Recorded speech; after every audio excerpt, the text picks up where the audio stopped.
Lauren.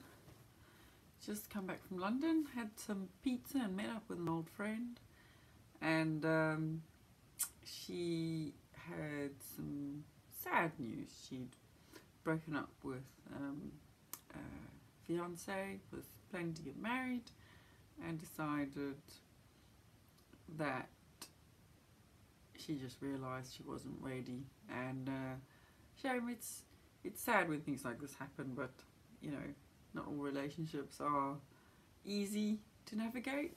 So it was very nice to get in touch with her anyway, and it's always nice to be there for friends when they need us, and we need them. It was lovely for me to see her. I hadn't seen her in a while. She is a Hindu girl, and even though we're from completely different religions, we do have a very, very close and rewarding relationship.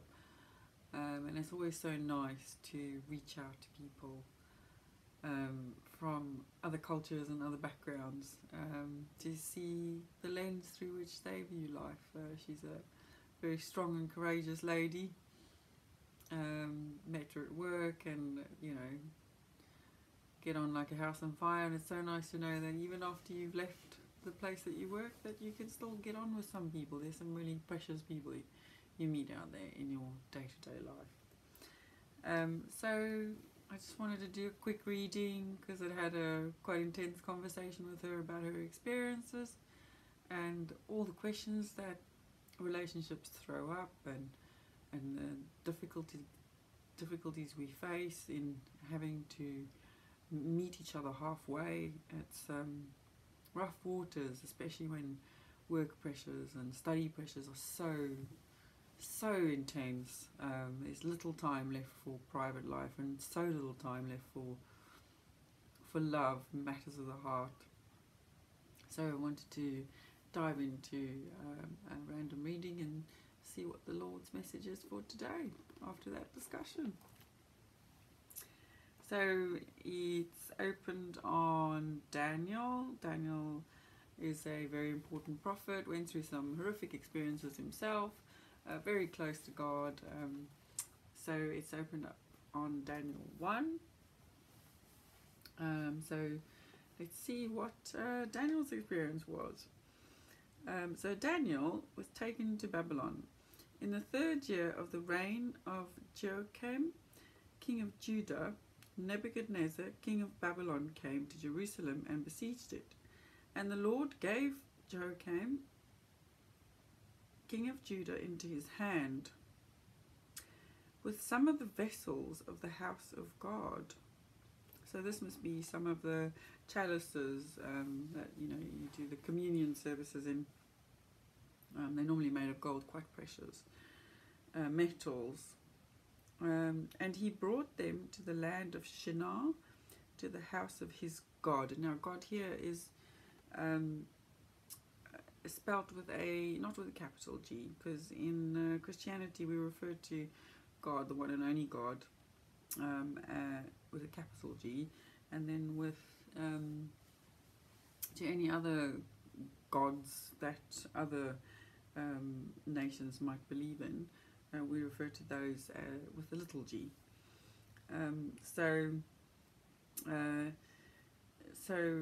He brought them to the land of Shinar, to the house of his God, and placed the vessels in the treasury of his God.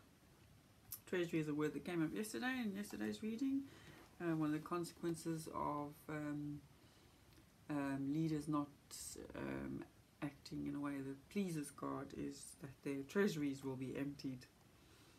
Then the king commanded Ashpenaz, the chief eunuch, to bring some of the people of Israel, both the royal family and the nobility youth, without blemish, of good appearance and skillful in wisdom, endowed with knowledge, understanding and learning, and contempt, and competent to stand in the king's palace, to teach them the literature and language of the Chaldeans. The king assigned them a daily portion of the food that the king ate, and of the wine he drank. They were to be educated for 3 years, and at the end of that time they were to stand before the king. So they've been taken captive, but the king has decided that he's going to take all the knowledgeable people and give them 3 years training, and then they will serve in the king's house.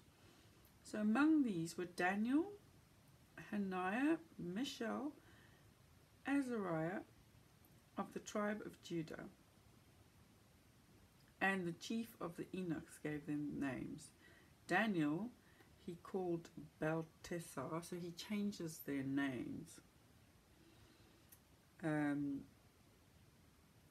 Hananiah he called Shadrach, and Mishael he called Meshach, and Azariah he called Abednego.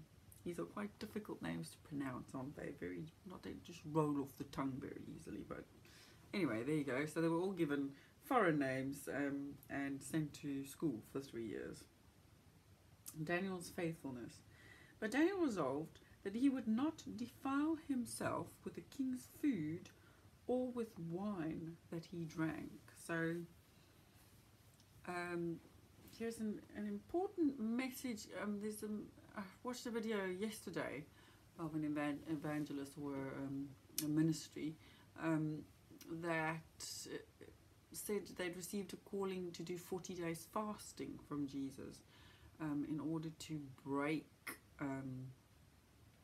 the hold of certain principalities over his nation. I think he was an Arab and he had moved to America and become Christian. But he was referring to the country of his origin. And here Daniel is offered food and wine from the king, but he's refusing to drink it because he thinks it will defile himself. So it will defile means makes you unclean inside, so you're not presentable to God. God can't use your body to do certain things and carry certain messages. Therefore he asked the chief of the eunuchs to allow him not to defile himself. And God gave Daniel favor and compassion in the sight of the chief of the eunuchs. And the chief of the eunuchs said to Daniel, I fear my lord the king, who assigned your food and your drink, for why should he see that you were in a worse condition than the youths who are of your own age? So you would endanger my head with the king. So this guy is scared because, he thinks Daniel is going to suffer from not having wine and rich food and look worse than everybody else. And then Daniel said to the steward, whom the chief of the eunuchs had assigned over Daniel, Hananiah, Mishael, and Azariah, test your servants for 10 days. So they have to do this for 10 days. It's like going on a diet, going on a detox diet. Let us be given vegetables to eat and water to drink. Only have fresh vegetables and water. And then let our appearance and the appearance of the youths who eat the king's food be observed by you, and deal with your servants according to what you see. It's so funny because my friend that I was talking about earlier, she has certain rituals. So on a Monday, she only has fruit days. Unmarried girls, they have in her culture, they have 1 day a week where they only eat fruit. And she often feels like faint and quite weak, on those days. She can't take too much of meetings or whatever. But she is the nicest young girl that you've ever met in your life. Such a good, clean spirit in her. And she doesn't drink a lot. And I think it does. I think the food that we eat makes a big difference to our emotions and spiritually how we behave, how we feel, how we can react to stress. So he listened to them in this matter and tested them for 10 days. And at the end of the 10 days, it was seen that they were better in appearance, fatter in flesh, than all the youths who ate the king's food. So the steward took away their food and their wine that they were to drink and gave them vegetables. So Daniel proved them wrong. As for these youths, God gave them learning and skill in all literature and wisdom. And Daniel had understanding in all visions and dreams. And at the end, and this is the key point, is that the fasting is supposed to, if you fast for 40 days, it's supposed to bring you to a place where you are more able to receive visions, like a vision. And Daniel had multiple of these, so he was spending his whole lifetime basically fasting and praying, and received many, many visions that people to this day are still fascinated by and trying to unravel.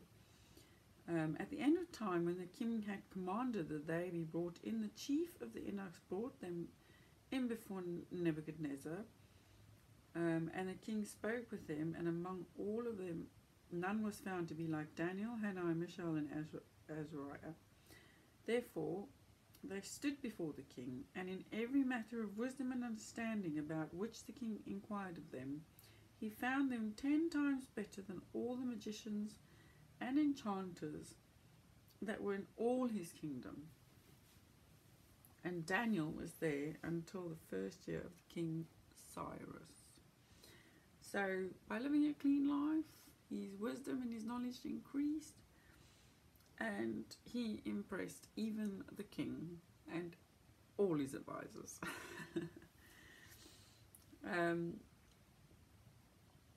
So important message there about food we eat. You are what you eat.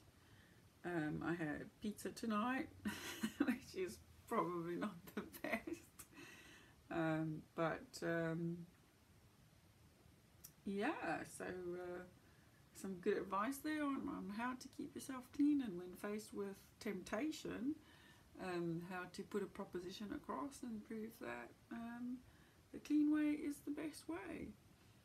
So we'll end it right there for tonight. I hope you have a lovely evening, and tomorrow I will do another reading. Tomorrow is Sunday, it's the Lord's Day, so I'll be going to church in the morning and taking my communion as I do every Sunday, and I hope you all have a blessed evening. Good night.